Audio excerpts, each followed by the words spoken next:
Hello നമസ്കാരം, എല്ലാവർക്കും ജാഷി വയനാട് സ്റ്റോറീസിലേക്ക് ഹൃദയപൂർവ്വം സ്വാഗതം.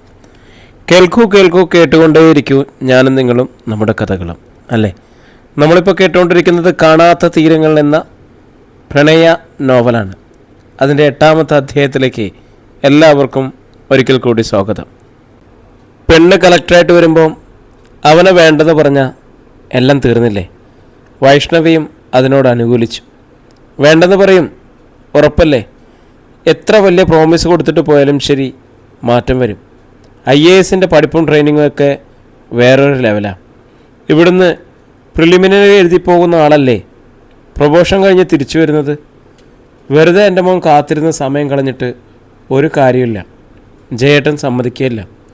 ഞാനും സുധേട്ടനും സന്ധുവിനോട് പറഞ്ഞു, കല്യാണം വരെ ഉറപ്പിച്ചു വെച്ചിട്ട് പെണ്ണോ ചക്കരോ പഠിപ്പ് കഴിഞ്ഞ് ജോലി കിട്ടി വരുമ്പോൾ അതെല്ലാം മറന്ന് വേറെ കല്യാണം കഴിച്ച എത്രയോ സംഭവങ്ങളുണ്ട്. മാവേലിക്കര ഞങ്ങളുടെ തറവാട്ടിന് അടുത്ത് നടന്നൊരു സംഭവമുണ്ട്. പൈസയുള്ള ചെക്കനാ, പെണ്ണ് പൈസ ഇല്ലാത്തടത്ത്. അവൾക്ക് BSc നഴ്സിംഗ് പഠിക്കണം. അവൻ പൈസ മുടക്കി അവളെ പഠിക്കാൻ അയച്ചു. അവന് മാവേലിക്കര ഇലക്ട്രോണിക്സിൻ്റെ ഷോപ്പാണ്. അവൾ പഠിച്ച് പാസ്സായി തിരിച്ചു വന്ന് വേറൊരുത്തരെയും കിട്ടി അയർലാൻഡിലേക്ക് പോയി. വൈഷ്ണവി വിശദീകരിച്ചു. അവളെ കുറ്റം പറഞ്ഞിട്ട് ഒരു കാര്യമില്ല. കാരണം പഠിക്കാനും ജോലി കിട്ടാനും ഒക്കെ വർഷങ്ങളെടുക്കൂലേ. പെണ്ണ് സുന്ദരിയാണെങ്കിൽ അതിനിടയ്ക്ക് കൊള്ളാവുന്ന ഏതെങ്കിലും ഒരുത്തം വന്ന് പറ്റിക്കൂടും. ആദ്യമൊക്കെ എൻഗേജ്ഡ് ആണെന്ന് പറഞ്ഞു കഴിഞ്ഞാലും ചില ആൺപിള്ളേർ കൊണ്ടുപോകും. സിനിമയിലൊക്കെ ആണെങ്കിലേ ആണും പെണ്ണും എത്ര വർഷം വേണമെങ്കിലും കാത്തിരിക്കും.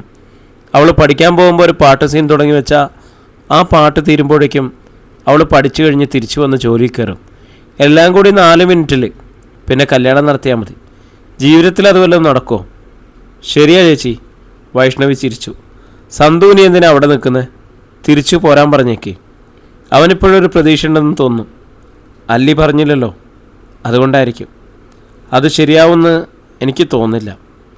ഇവിടെ ജയേട്ടനാണെങ്കിൽ നാളും നക്ഷത്രവും എല്ലാം മരിച്ചു പോക്കുന്ന സ്വഭാവമാണ്. മറ്റെല്ലാം ശരിയായാലും ജാതകം കൂടി ഒത്തുവരണ്ടേ? അതിനൊക്കെ ഇപ്പോൾ പരിഹാരങ്ങളും ഉണ്ടല്ലോ ചേച്ചി. അവൻ വരുമ്പോൾ ഒന്ന് വിളിക്കാൻ പറയട്ടോ. ഞാൻ വിളിക്കുമ്പോഴൊന്നും കിട്ടുന്നില്ല, സ്വിച്ച് ഓഫ് ചെയ്ത് വെച്ചിരിക്കുക. ഞാൻ പറയാം ചേച്ചി.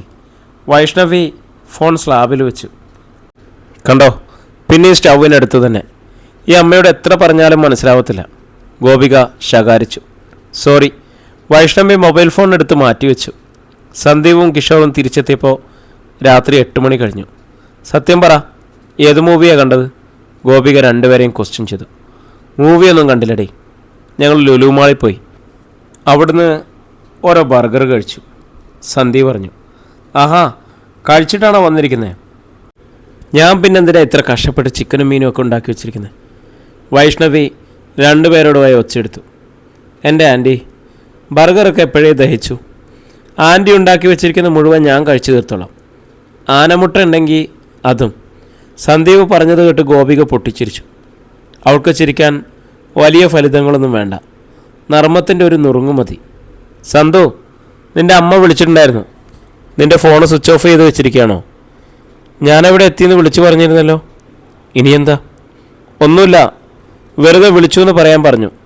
നീ എന്തിനാ മൊബൈൽ ഓഫ് ചെയ്ത് വെച്ചിരിക്കുന്നത്? എന്താണെന്ന് ചോദിച്ചാൽ എനിക്കറിഞ്ഞൂടാ. എനിക്കറിയാം, അല്ലിച്ചേച്ചി വിളിച്ചാലും ടെൻഷനാ, വിളിച്ചില്ലെങ്കിലും ടെൻഷനാ. ഓഫ് ചെയ്ത് വെച്ചാൽ പിന്നെ ഒന്നും അറിയണ്ടല്ലോ.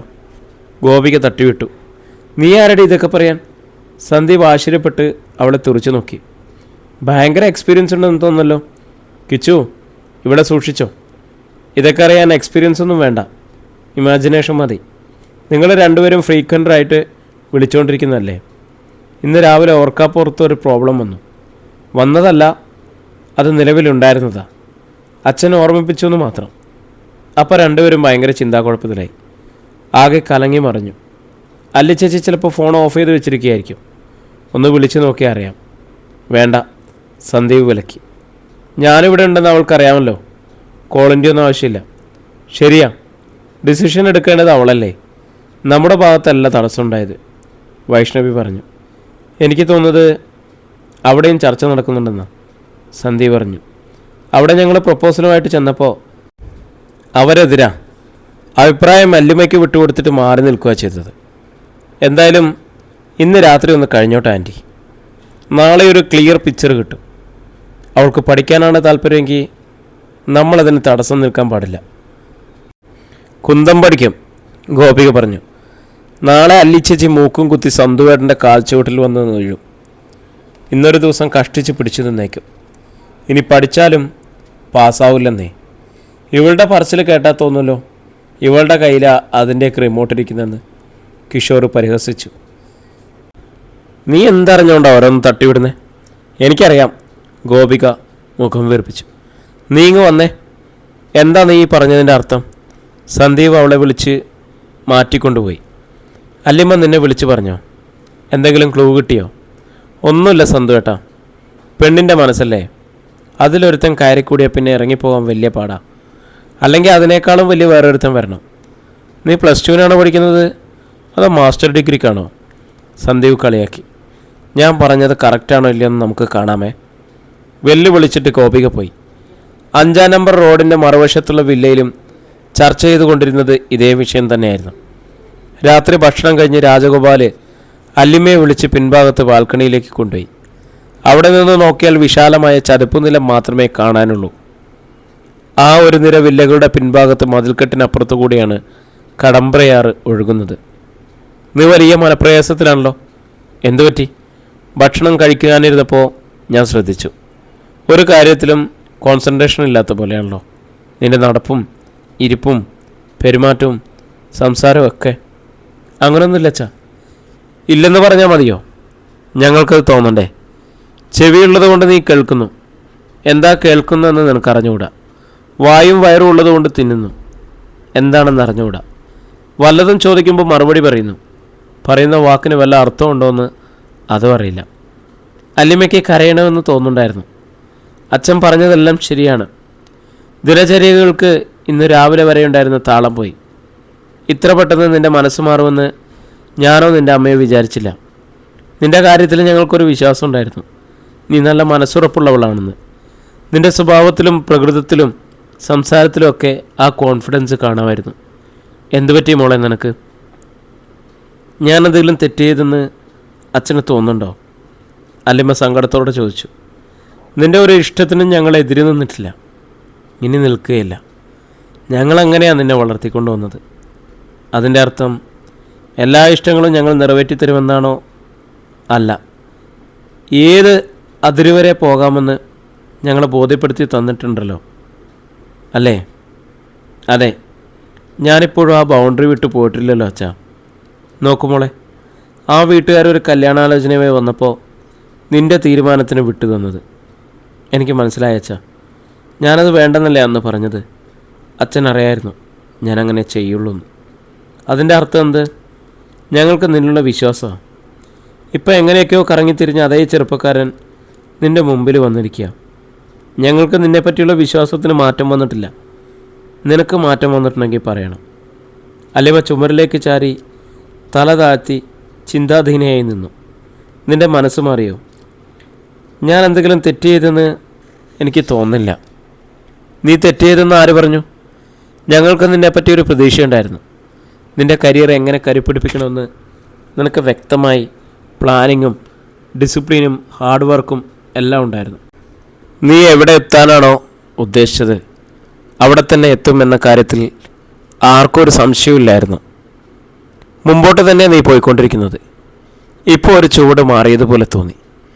രാജഗോപാൽ അല്ലിമയുടെ മുഖത്തേക്ക് തന്നെ നോക്കിക്കൊണ്ടിരുന്നു.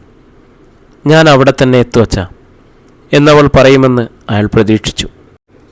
അതുണ്ടായില്ല. നീയാകെ കൺഫ്യൂഷനിലാണ്, അതെനിക്ക് മനസ്സിലായി. ഞാൻ ആ തീരുമാനത്തിൽ നിന്ന് മാറിയിട്ടൊന്നുമില്ല. അതെല്ലാം അങ്ങനെ തന്നെ നടക്കണമെന്നാണ് ആഗ്രഹം. പക്ഷെ നിൻ്റെ ശബ്ദത്തിന് ബലം പോരാ. നീ ഉദ്ദേശിച്ച കാര്യത്തിന് മുന്നിലൊരു തടസ്സം വന്നു കഴിഞ്ഞു. ആ പയ്യനുമായുള്ള അടുപ്പം അതൊരു തടസ്സമൊന്നുമല്ല അച്ഛാ. ഞങ്ങളത് ഡിസ്കസ് ചെയ്തില്ല. സംസാരിച്ചാൽ അതിനൊരു പരിഹാരം ഉണ്ടാവുന്ന എനിക്ക് തോന്നണേ, അല്ലിമ പറഞ്ഞു. 2 പരിഹാര മാർഗമേ ഉള്ളൂ. ഒന്ന്, നിൻ്റെ പഠിപ്പും ജോലിയും നീ ആഗ്രഹിച്ചതുപോലെ നടക്കട്ടെ, അത് കഴിഞ്ഞിട്ട് മാരേജ്. 2, മാരേജ് നടത്തിയിട്ട് പഠിപ്പ് തുടരുക. ശരിയല്ലേ എന്ന മട്ടിൽ രാജഗോപാൽ അല്ലിമയെ നോക്കി. അങ്ങനെ വേണമെങ്കിൽ ചെയ്യാവുന്നതല്ലേ ഉള്ളൂ അച്ഛാ. 2ഉം നടക്കില്ല. കരിയറിനാണ് നീ പ്രാധാന്യം കൊടുക്കുന്നതെങ്കിൽ 4 വർഷം കഴിയുമ്പോൾ നീ എപ്പോഴത്തെ അല്ലിമായിരിക്കില്ല. നിൻ്റെ പേഴ്സണാലിറ്റി തന്നെ കംപ്ലീറ്റ് ചേഞ്ച് ആകും. ആ പയ്യൻ നിനക്ക് ഇണങ്ങാതെ വരും. നീ തന്നെ വേണ്ടെന്ന് വയ്ക്കും. കല്യാണം കഴിഞ്ഞിട്ടാണ് നീ പഠിപ്പ് തുടരുന്നതെങ്കിൽ നീ തോറ്റുപോകും. ബാങ്ക് ടെസ്റ്റോ PSCയോ പരീക്ഷ എഴുതി എവിടെയെങ്കിലും ഒരു ജോലിയിൽ കയറി ഒരു സാധാരണ ഉദ്യോഗസ്ഥയെ പോലെ ജീവിക്കും.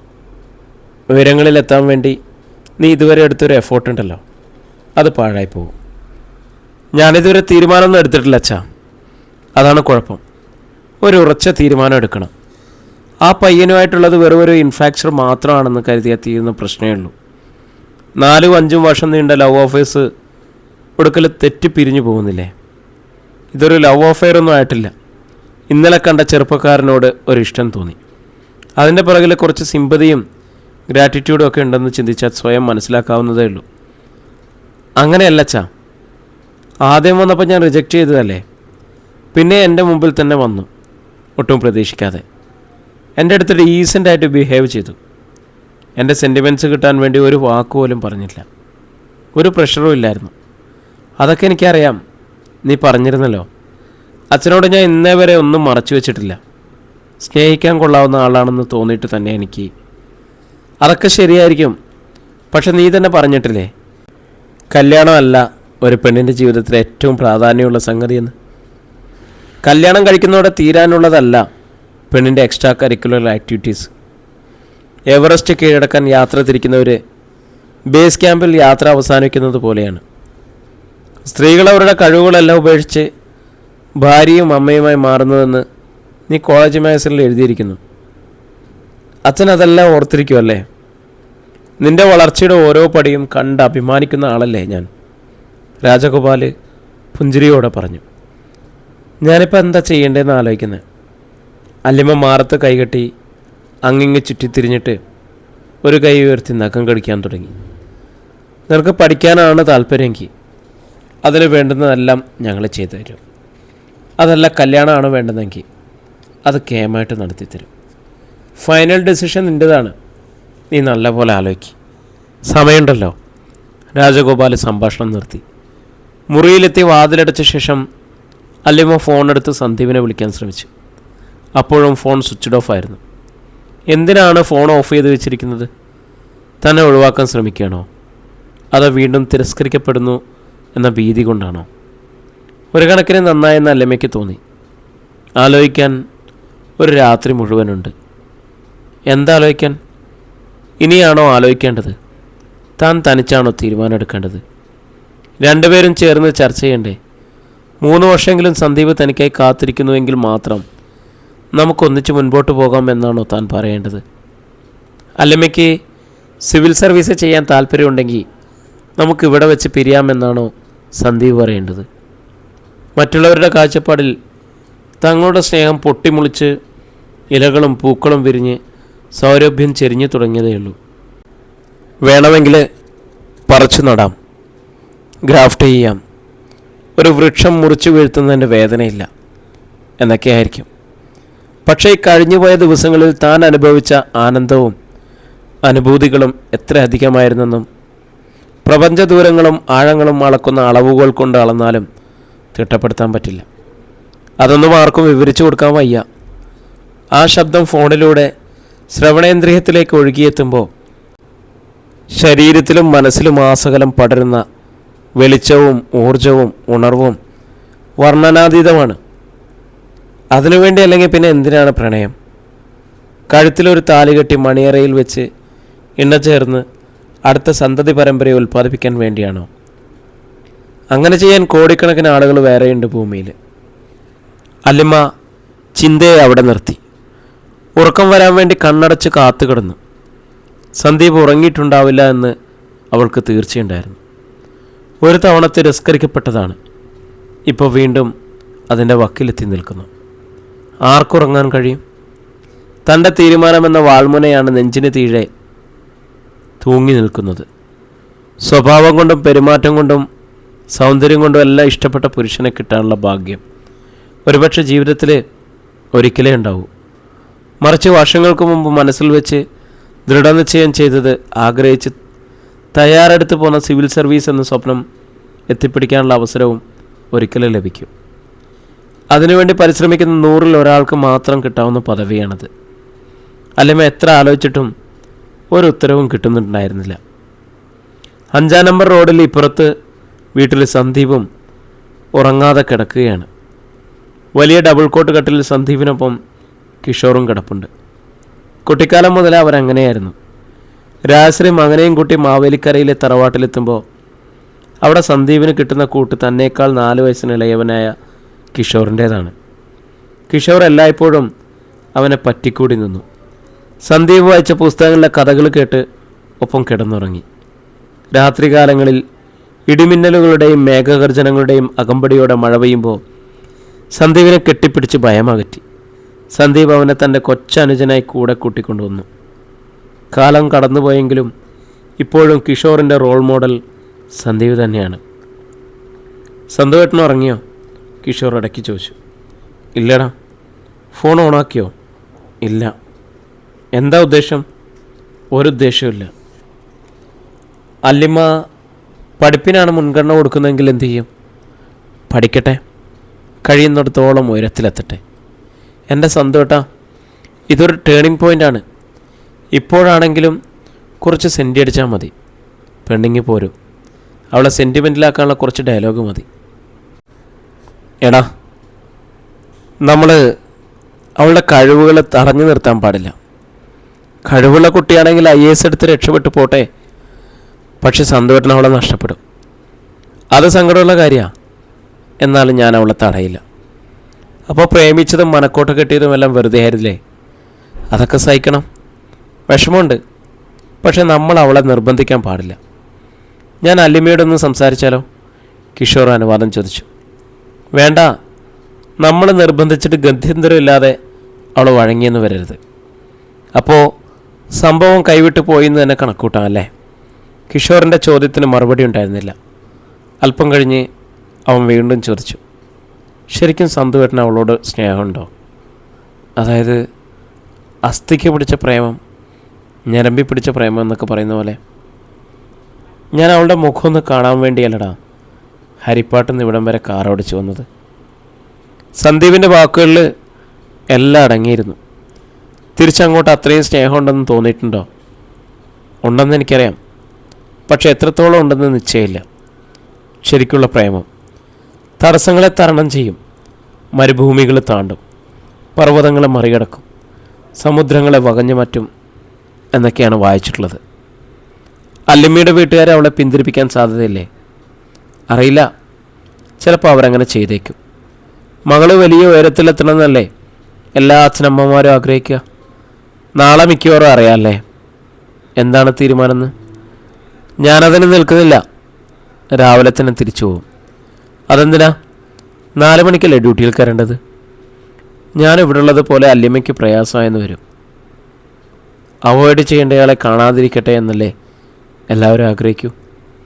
സന്തോഷം ഫോൺ ഓൺ ചെയ്ത് വെക്ക്. അല്ലിമ്മയ്ക്ക് എന്തെങ്കിലും പറയാനുണ്ടെങ്കിൽ വിളിച്ചാൽ കിട്ടണ്ടേ? ഞാനൊരു ദിവസം ഫോൺ ഓഫ് ചെയ്ത് വെച്ചാൽ അവളുടെ സ്നേഹം ഇല്ലാണ്ടാവുമോ? ഞാൻ മിണ്ടാതെ തിരിച്ചു പോയാൽ അവളെന്നെ ഉപേക്ഷിക്കോ? അങ്ങനെയാണെങ്കിൽ അത് സ്നേഹമല്ലല്ലോ, സന്ദീപ് പറഞ്ഞു. കിഷോർ പിന്നെ ഒന്നും ചോദിച്ചില്ല. അവൻ്റെ കൺപോളകളിൽ ഉറക്കത്തിൻ്റെ ഭാരം വന്നടിഞ്ഞു. രാവിലെ 6:30 മണിക്ക് കിഷോർ ഉണർന്നു നോക്കുമ്പോൾ സന്ദീപ് ബെഡിലില്ലായിരുന്നു. അവൻ ചായയ്ക്ക് വേണ്ടി താഴെ ഇറങ്ങി ചെന്നു.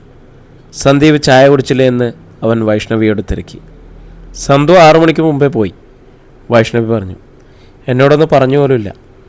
നീ നല്ല ഉറക്കല്ലേ, ഉണർത്തണ്ടെന്ന് വിചാരിച്ചു കാണും. ആരോ കോളിംഗ് ബെല്ലടിച്ചു. വൈഷ്ണവി ചെന്ന് വാതിൽ തുറന്നു. സിറ്റൗട്ടിൽ അല്ലിമ നിൽക്കുന്നുണ്ടായിരുന്നു. അധ്യായം 12. വൈഷ്ണവി അല്ലിമയെ അകത്തേക്ക് ക്ഷണിച്ചു. ഇങ്ങോട്ട് കയറി വാ. പക്ഷേ അല്ലിമ ആശ്വാസത്തിലായിരുന്നില്ല. ഒന്നിച്ച് 100 ചോദ്യങ്ങൾ ചോദിക്കാനുണ്ടായിട്ടും അതിലാദ്യം ഏത് ചോദിക്കുമെന്നറിയാതെ വല്ലാത്തൊരു തിക്കുമുട്ടലായിരുന്നു അവൾ. ഇന്ന് മോർണിംഗ് വാക്കിനൊന്നും പോയില്ലേ? അല്ലിമ അകത്തേക്ക് വരുന്നില്ലെന്ന് കണ്ട് വൈഷ്ണവി കുശലം ചോദിച്ചു. സന്ദീപേട്ടൻ്റെ കാറ് പോകുന്നില്ലല്ലോ? അതോ, അവൻ രാവിലെ പോയി. എങ്ങോട്ട് പോയി? ഹരിപ്പാട്ടേക്ക് തിരിച്ചുപോയി. അവന് ജോലിക്ക് പോകണ്ടേ? ഉച്ച കഴിഞ്ഞല്ലേ ജോലിക്ക് കയറേണ്ടത്? അല്ലിമയുടെ ഉള്ളിൽ ചോദ്യങ്ങളുടെ കെട്ട് പൊട്ടിക്കഴിഞ്ഞു. അവന് വേറെന്തോ ആവശ്യമുണ്ടെന്നാണ് പറഞ്ഞത്. വൈഷ്ണവി പറഞ്ഞത് കള്ളമാണെന്ന് അല്ലിമയ്ക്ക് ആ ക്ഷണം തന്നെ മനസ്സിലായി. ഇന്നലെ മുഴുവൻ ഫോൺ ഓഫ് ചെയ്ത് വെച്ചിരിക്കുകയായിരുന്നു. ഇന്ന് രാവിലെയും തുറന്നിട്ടില്ല. ഇന്നലെ ശരിയാ, സന്തൂർ എന്തോ ഒരു ടെൻഷൻ ഉണ്ടായിരുന്നു. ഞാനിന്നലെ ഇവിടെ വന്നതാണോ പ്രശ്നമായത്? അങ്ങനെ ആരെങ്കിലും പറഞ്ഞു? പിണങ്ങിപ്പോയതാണോ ആൻറ്റി? അല്ലിമയുടെ കണ്ടമിടറി. അവളിപ്പോൾ കരഞ്ഞേക്കുമെന്ന് വൈഷ്ണവിക്ക് തോന്നി. ഏയ്, അവൻ ആരോട് പിണങ്ങാൻ? ഞാൻ അവനോട് ചോദിച്ചു എന്തിനാടാ ഇത്ര രാവിലെ പോകുന്നതെന്ന്. പോകേണ്ട കാര്യമുണ്ടെന്ന് അവൻ പറഞ്ഞത്.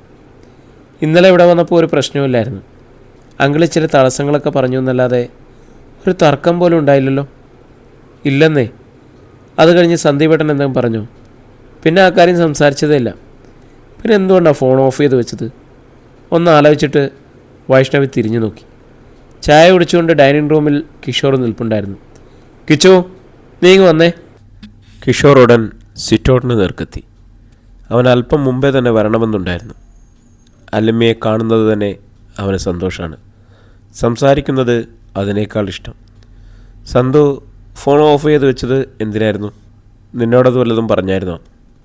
കിഷോർ ധർമ്മസങ്കടത്തിലായി. ആലോചിക്കാൻ വേണ്ടത്ര സമയം കിട്ടട്ടെ എന്ന് എൻ്റെ അടുത്ത് പറഞ്ഞത്. എന്താലോചിക്കാൻ? അല്ലിമ ചോദിച്ചു. അച്ഛൻ ഇന്നലെ പറഞ്ഞ കാര്യങ്ങൾ. അല്ലിമ സിവിൽ സർവീസ് ട്രൈ ചെയ്യാനാണെങ്കിൽ കല്യാണം നടക്കില്ലെന്ന്. അത് തന്നെ സംഗതി, കിഷോർ പറഞ്ഞു. അത് ഞങ്ങൾ തമ്മിൽ ഡിസ്കസ് ചെയ്യണ്ടേ? ഫോൺ ഓഫ് ചെയ്ത് വെച്ചാൽ എങ്ങനെ സംസാരിക്കും? അതിലിപ്പോൾ സംസാരിക്കാനൊന്നുമില്ല. അല്ലിമ ഒരു ഡിസിഷൻ എടുത്താൽ മതി. എനിക്ക് സന്ദീപേട്ടനോട് ചോദിക്കുകയും പറയും വേണ്ടേ? അല്ലിമയുടെ കണ്ണിലും സ്വരത്തിലും ഈർപ്പം പടർന്നു. ഫസ്റ്റ് റൗണ്ടിൽ സന്ദീപേട്ടൻ റിജക്റ്റ് ആയതാണ്. വീണ്ടും എങ്ങനെയോ കയറിക്കൂടി. ഇത് എലിമിനേഷൻ റൗണ്ടാണെന്നറിയാം. വീണ്ടും പുറത്തള്ളപ്പെടുന്നത് കേൾക്കാൻ സന്തുവിന് വയ്യ. അതുകൊണ്ടാണ് ഫോൺ ഓഫ് ചെയ്ത് വെച്ചത്. പറ്റില്ലെന്നുണ്ടെങ്കിൽ വിളിക്കുകയും വേണ്ട, പറയുകയും വേണ്ട. സന്തുവേട്ടൻ അതങ്ങ് സഹിച്ചോളും. കിഷോർ ഒരു തമാശ മട്ടിലാണ് പറഞ്ഞത്. ഞങ്ങൾ തമ്മിൽ സംസാരിച്ചിട്ട് സാഹചര്യങ്ങളെ വിലയിരുത്തിയിട്ട് വേണ്ട ഫൈനൽ ഡിസിഷൻ എടുക്കാൻ. ഇപ്പം ഞാൻ ഇരുട്ടത്ത് നിൽക്കണ പോലെ നിൽക്കുക ഒറ്റയ്ക്ക്. സന്തുവേട്ടനും വല്ലാത്തൊരു ഡിലൈമയിലാണ്, കിഷോർ പറഞ്ഞു. അല്ലിമയുടെ അംബീഷൻസിന് തടസ്സം നിൽക്കാൻ മടി. സിവിൽ സർവീസ് ചെയ്യാൻ കഴിവുള്ള ഒരു പെൺകുട്ടിയെ അതിനെ വിടാതെ പിടിച്ചു നിർത്തി അതിൻ്റെ ഭാവി നശിപ്പിക്കരുതെന്ന് സന്തുവേട്ടനെ. അതുകൊണ്ട് തീരുമാനം അല്ലിമയ്ക്ക് വിട്ടു തന്നിട്ട് സന്തുവേട്ടൻ മാറി നിൽക്കുന്നത്. അപ്പോൾ എനിക്കൊരു സപ്പോർട്ടിന് ആരുമില്ല. അല്ലിമ സങ്കടപ്പെട്ടു. ഞാനുണ്ട്, കിഷോർ പറഞ്ഞു. അമ്മയുണ്ട്, ഗോപികയുണ്ട്. നിങ്ങളുടെ പ്രേമം ജയിക്കണമെന്ന് ഞങ്ങൾക്കൊക്കെ ആഗ്രഹമുണ്ട്. അല്ലിമേ, ഞാനൊരു കാര്യം ചോദിക്കട്ടെ? നിങ്ങളുടെ വീട്ടിൽ ഇതിനെപ്പറ്റി എന്തെങ്കിലും സംസാരം ഉണ്ടായോ? വൈഷ്ണവി ചോദിച്ചു. എൻ്റെ ഇഷ്ടം എന്താണെങ്കിലും അച്ഛനും അമ്മയും സമ്മതിക്കും. അതൊരു വശം. അവരുടെ ഇഷ്ടം എന്താണെന്ന് തിരക്കിയോ? അവർക്ക് ഞാൻ പഠിക്കേണ്ടതാണ് താല്പര്യം. അപ്പോൾ അവിടെ ചോദ്യം പറച്ചിലും ഉണ്ടായല്ലേ? എൻ്റെ ഇഷ്ടം പോലെ ചെയ്തോളാനാണ് പറഞ്ഞത്.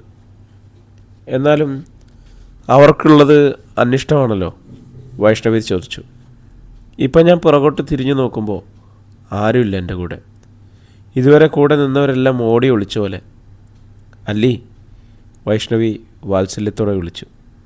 നിന്നോട് ആർക്കെങ്കിലും വിരോധമുണ്ടോ? ഇല്ലല്ലോ, സ്നേഹമല്ലേ ഉള്ളൂ. നിൻ്റെ വീട്ടിലുള്ളവർക്കും നീ വലുതാണ്, സന്തുവിനും നീ വലുതാണ്. ഞങ്ങൾക്കും നിന്നെ കിട്ടാൻ ആഗ്രഹമുണ്ട്. പക്ഷെ നിൻ്റെ ജീവിതം, 2 ഓപ്ഷനേ ഉള്ളൂ നിൻ്റെ മുന്നിൽ. ഓക്കെ അല്ലെങ്കിൽ ക്യാൻസൽ. നല്ലപോലെ ആലോചിച്ചിട്ടേ രണ്ടിലൊന്ന് സെലക്ട് ചെയ്യാവൂ. രാവിലെ ഞാൻ ഈ ഗേറ്റിനകത്തേക്ക് നോക്കിയപ്പോൾ സന്ദീപേട്ടൻ്റെ കാറില്ല. എന്നെ ഉപേക്ഷിച്ചിട്ട് ഒരാൾ കടന്നു കളഞ്ഞ പോലെ എനിക്ക് തോന്നിയത്. അല്ലിമ ആവലാതിപ്പെട്ടു. സന്തുവേട്ടൻ്റെ വിഷമം മനസ്സിലാക്കണം. ഞങ്ങൾ ആരെയും കാണാനല്ല വന്നത്. അല്ലിമയെ കാണാൻ വേണ്ടി മാത്രം ഹരിപ്പാട്ടുനിന്ന് കാർ ഓടിച്ച് കിഷോർ വെളിപ്പെടുത്തി. അല്ലി, 5-ാം നമ്പർ റോഡിൻ്റെ മറുവശത്തെ ഗേറ്റിൽ നിന്നും വിളിയച്ച് കേൾക്കുന്നുണ്ട്. അമ്മ വിളിക്കുന്നു, പോട്ടെ. അല്ലിമ അപ്പോൾ തന്നെ തിരിഞ്ഞു നടന്നു. ശ്രീലക്ഷ്മി തലയുയർത്തിപ്പിടിച്ച് ഗേറ്റിൽ നിന്നും ഇങ്ങോട്ട് തന്നെ നോക്കുന്നുണ്ടായിരുന്നു. അല്ലിമ എന്നപ്പോൾ അവർ നീരസത്തോടെ തിരക്കി. നീ എന്തിനാ രാവിലെ അങ്ങോട്ട് ഓടിപ്പോയത്? സന്ധ്യവേട്ടൻ്റെ കാറ് കണ്ടില്ല, തിരിച്ചു പോയോന്ന് അറിയാൻ വേണ്ടി പോയതാ. അല്ലിമ പറഞ്ഞു. എന്താ അത്ര വലിയ ക്യൂരിയോസിറ്റി? അവിടെ ആരൊക്കെ വരുന്നു പോകുന്നു നമ്മളാരും അന്വേഷിക്കാറില്ലല്ലോ. അതൊന്നും എനിക്കറിയണ്ടല്ലോ. ഞാൻ ഉദ്ദേശിച്ച ആൾ അവിടെ ഉണ്ടോ അതോ പോയോ എന്ന് എനിക്കറിയണം. ദൃഢസ്വരത്തിലാണ് അല്ലിമ പറഞ്ഞത്. ശ്രീലക്ഷ്മി അവളെ അടിമുടി ഒന്ന് നോക്കി. നീ എന്തുദ്ദേശിച്ചാണ്? ഞാനിതുവരെ ഒന്നും ഉദ്ദേശിച്ചിട്ടില്ല. അച്ഛൻ നിന്നോട് പറഞ്ഞതൊക്കെ മറന്നോ? മറന്നാലും ഇല്ലെങ്കിലും ഞാനത് തുറന്നു പറയും. ആരെയോ ഒളിച്ച് ഞാനൊന്നും ചെയ്തിട്ടില്ല, ഇനി ചെയ്യുകയില്ല. അവൻ പോയെങ്കിൽ പോട്ടെ, നീ വിട്ടുകളാ. ഇന്നലെ വന്നവനല്ലേ. നിൻ്റെ ജീവിതം ഒറ്റ ദിവസം കൊണ്ട് അട്ടിമറിക്കാൻ പറ്റുമോ ഒരാൾക്ക്? എൻ്റെ മനസ്സവിടെ നിൽക്കുന്നെന്ന് ഞാനൊന്ന് നോക്കട്ടെ. അതെൻ്റെ കൂടെ നിന്നില്ലെങ്കിൽ എനിക്കൊന്നും ചെയ്യാൻ പറ്റില്ലല്ലോ. അല്ലിമ വീട്ടിനുള്ളിലേക്ക് കയറിപ്പോയി. 9 മണിക്ക് മുൻപ് സന്ധ്യ വീട്ടിൽ തിരിച്ചെത്തി. കാറിൻ്റെ സ്വിച്ച് കീ കയ്യിൽ ചുരുട്ടിപ്പിടിച്ച് തല കുനിച്ച് അവൻ കയറി വരുന്നത് കണ്ടപ്പോൾ രാജശ്രീക്ക് എന്തോ ഒരു പന്തികേട് തോന്നി. നീ എന്താ പോയതിനേക്കാൾ സ്പീഡിൽ തിരിച്ചു വന്നേ? ഞാൻ രാവിലെ തന്നെ തിരിച്ചു പോന്നു. നീ അങ്ങനെയല്ലല്ലോ പറഞ്ഞിട്ട് പോയത്. ഉച്ച കഴിഞ്ഞ് അവിടുന്ന് നേരെ ആലപ്പുഴ വന്ന് ഡ്യൂട്ടിക്ക് വരുമെന്നല്ലേ? എനിക്ക് പോരണം തോന്നി പോന്നു. സന്ധ്യ അവൻ്റെ മുറിയിലേക്ക് പോയി. നീ ഒന്നും കഴിച്ചില്ലല്ലോ, വാ ബ്രേക്ക്ഫാസ്റ്റ് എടുത്തു വെക്കാം. ഞങ്ങളിപ്പോൾ കഴിച്ചെണീറ്റതല്ലോ. അമ്മ പോയിക്കേ, ഞാൻ പിന്നെ എപ്പോഴെങ്കിലും തനിയെടുത്ത് കഴിച്ചോളാം. എനിക്കൊന്ന് കിടക്കണം. രാജശ്രീ അല്പനേരം മകനെ നോക്കി നിന്നു. സന്ദീപ് ഡ്രസ്സ് പോലും മാറാതെ കയറിക്കിടന്നു. ജയദേവ് നമ്പ്യാർ കോടതിയിലേക്ക് പുറപ്പെടാനുള്ള ഒരുക്കത്തിലായിരുന്നു. രാജശ്രീ മുറിയിലേക്ക് ചെന്നപ്പോൾ അയാൾ മകനെ പെട്ടെന്ന് തിരിച്ചെത്തിയതിൻ്റെ കാരണം തിരക്കി. എന്തോ കുഴപ്പമുണ്ട്. വൈഷ്ണവിയെ വിളിച്ച് ചോദിച്ചാൽ അറിയാലോ. അവൻ ആ പെണ്ണിനെ കാണാൻ വേണ്ടി പോയതല്ലേ. പ്രതീക്ഷിച്ച സ്വീകരണമൊന്നും കിട്ടിക്കാണില്ല. അവർ തമ്മിൽ ഫോണിലൊക്കെ ഒരുപാട് സംസാരിക്കാറുള്ളതല്ലേ. അതൊക്കെ ശരിയായിരിക്കും. പക്ഷെ പ്രശ്നത്തോടടുക്കുമ്പോഴല്ലേ ഓരോരോ തടസ്സങ്ങൾ കാണാൻ പറ്റും. എന്ത് തടസ്സമെന്ന് രാജശ്രീ ആലോചിച്ചു. രണ്ടുപേരും ചെറുപ്പം, തമ്മിൽ പ്രണയം, ഇണങ്ങുന്ന ജോഡികൾ, തരക്കേടില്ലാത്ത കുടുംബങ്ങളും ചുറ്റുപാടുകളും സാമ്പത്തിക നിലയിലും വലിയ അന്തരമൊന്നുമില്ല. അറിഞ്ഞിടത്തോളം നന്ദന സ്കൂളിലേക്ക് പോകുന്നതിന് മുമ്പ് സന്ദീപിൻ്റെ മുറിയിലേക്ക് ചെന്നു. ഇതെന്തു പറ്റി സന്ദീട്ടാ? ബൂമറാങ് പോലെ ഇങ്ങ് വന്നല്ലോ. പിണങ്ങിയോ? പൊടി അവിടുന്ന്. സന്ദീപ് കയർത്ത്. എന്തോ കുഴപ്പം പറ്റിയിട്ടുണ്ടല്ലോ.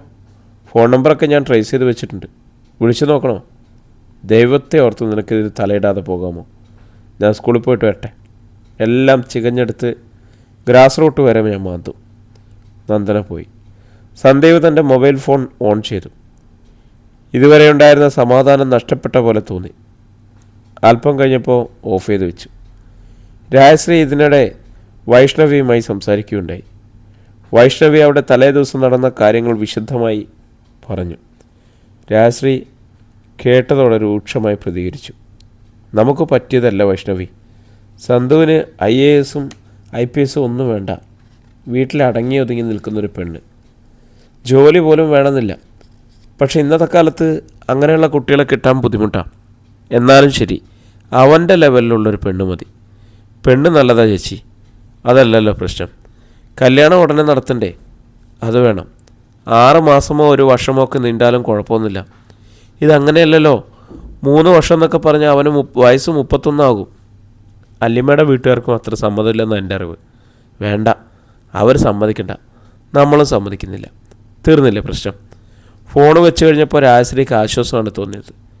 തൻ്റെ മകൻ കല്യാണം കഴിക്കുന്ന പെണ്ണിന് വലിയ സൗന്ദര്യമൊന്നും വേണ്ടെന്നായിരുന്നു അവരുടെ അഭിപ്രായം. പെണ്ണിന് സൗന്ദര്യം കൂടിപ്പോയാൽ ആളുകളുടെ ശ്രദ്ധ മുഴുവൻ അവളിലായിരിക്കും. കൂടെയുള്ളവൻ ആരും കാണുക പോലുമില്ല. കല്യാണശേഷം അവളുടെ സൗന്ദര്യത്തിൻ്റെ മാറ്റ് കുറഞ്ഞു പോയാൽ അവനായിരിക്കും അതിൻ്റെ കുറ്റം. രാജശ്രീ സന്ദീപിൻ്റെ മുറിയുടെ വാതിക്കൽ വന്ന് എത്തി നോക്കി. കൈകൾ വിരിച്ച് കമഴ്ന്ന് നിസ്സഹായനെ പോലെ കിടക്കുകയാണ് സന്ദീപ്. ഉറങ്ങിയോ അതോ വെറുതെ കിടക്കുകയാണോ എന്ന് തിരിച്ചറിയാൻ പറ്റുന്നില്ല. രാജശ്രീ മെല്ലെ പിൻവാങ്ങി. കോളേജിൽ പോയപ്പോൾ അല്ലിമ മൊബൈൽ ഫോൺ കൊണ്ടുപോയില്ല. അത് അവളുടെ മുറിയിൽ വെച്ചിട്ടാണ് പോയത്. അത് കയ്യിലുണ്ടെങ്കിൽ തനിക്ക് മറ്റൊന്നിലും ശ്രദ്ധിക്കാൻ കഴിയില്ലെന്ന് അവൾക്ക് തീർച്ചയുണ്ടായിരുന്നു. സന്ദീപ് അരിപ്പാടേക്ക് തിരിച്ചുപോയി എന്നറിഞ്ഞപ്പോൾ മുതൽ ആ മൊബൈൽ ഫോൺ അവളുടെ ജീവിതത്തിൻ്റെ അച്ചുതണ്ടായി മാറിക്കഴിഞ്ഞിരിക്കുന്നു. അതിനെ ചുറ്റിയാണ് അവളുടെ ലോകം തിരിഞ്ഞുകൊണ്ടിരുന്നത്. കോളേജിലേക്ക് പുറപ്പെടുന്നതിന് മുമ്പ് ഒരു 50 തവണയെങ്കിലും അവളൊന്ന് ഫോണിൽ നോക്കിയിട്ടുണ്ടാവും. മറ്റാരെങ്കിലും വിളിക്കുമ്പോഴും നോട്ടിഫിക്കേഷൻ അലർട്ട് ഉണ്ടാകുമ്പോഴും മെസ്സേജ് ടോൺ വരുമ്പോഴും അവളുടെ ഹൃദയമിടിപ്പ് ക്ഷണനേരത്തേക്ക് നിലയ്ക്കുകയും അവൾ ഫോണെടുത്ത് നോക്കിയ ശേഷം പുനരാരംഭിക്കുകയും ചെയ്യും. പ്രണയം വേണ്ടിയിരുന്നില്ല എന്നവൾ പരിതപിച്ചു. സന്ദീപ് ഇത്തരമൊരു വേദന അനുഭവിക്കുന്നുണ്ടാവുമോ എന്ന് അവൾ സന്ദേഹിച്ചു. ഇത് പെണ്ണിന് മാത്രമുള്ളതാണോ? കോളേജിൽ ചെന്നപ്പോൾ അവൾക്ക് ഫോണ് വീട്ടിൽ വെച്ചിട്ട് പോകുന്നത് മടയത്തരമായിട്ട് തോന്നി. കൈക്കുഞ്ഞിനെ വീട്ടിൽ തനിച്ചാക്കിയിട്ട് പോകുന്ന അമ്മയുടെ അവസ്ഥയായിരുന്നത്. ഇനി അതിൻ്റെ അടുത്തേക്ക് ഓടിയെത്താതെ സ്വസ്ഥതയില്ല. വൈകുന്നേരം കോളേജ് വിട്ട ഉടനെ എങ്ങും തങ്ങാതെ സ്കൂട്ടിയും എടുത്ത് അവൾ പാഞ്ഞു. വിശാഖ മാത്രമേ വീട്ടിലെത്തിയിട്ടുള്ളൂ. ചേച്ചി എന്താ നേരത്തെ? അവൻ ആശ്ചര്യപ്പെട്ടു. ക്ലാസ് വിട്ടപ്പോഴേ പോന്നു. അമ്മ വന്നില്ലേ? ഇല്ല, വരാറാവുന്നല്ലേ ഉള്ളൂ. ഞാൻ പുറത്തേക്ക് പോകണേ. എവിടെയാ? അങ്ങനെയൊന്നുമില്ല, ഫ്രണ്ട്സ് വരും. അവൻ ഫോൺ കയ്യിലെടുത്ത് പോയി.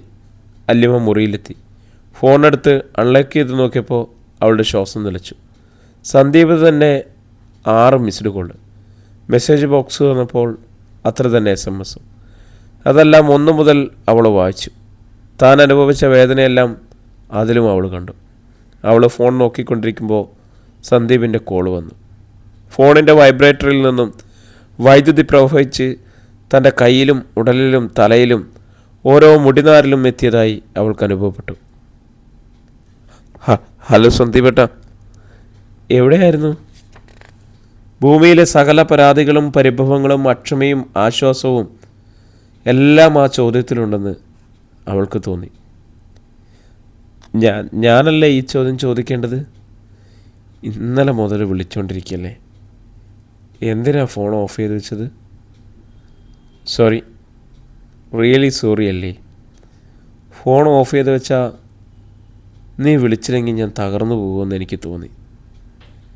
ഞാൻ വിളിക്കില്ലെന്നാണോ വിചാരിച്ചത്? അങ്ങനെ വിചാരിച്ചില്ല. നീ ആലോചിക്കട്ടെ. നിൻ്റെ മനസ്സിന് വിളി അനുസരിച്ച് തീരുമാനം എടുക്കട്ടെ എന്ന് ഞാൻ വിചാരിച്ചു.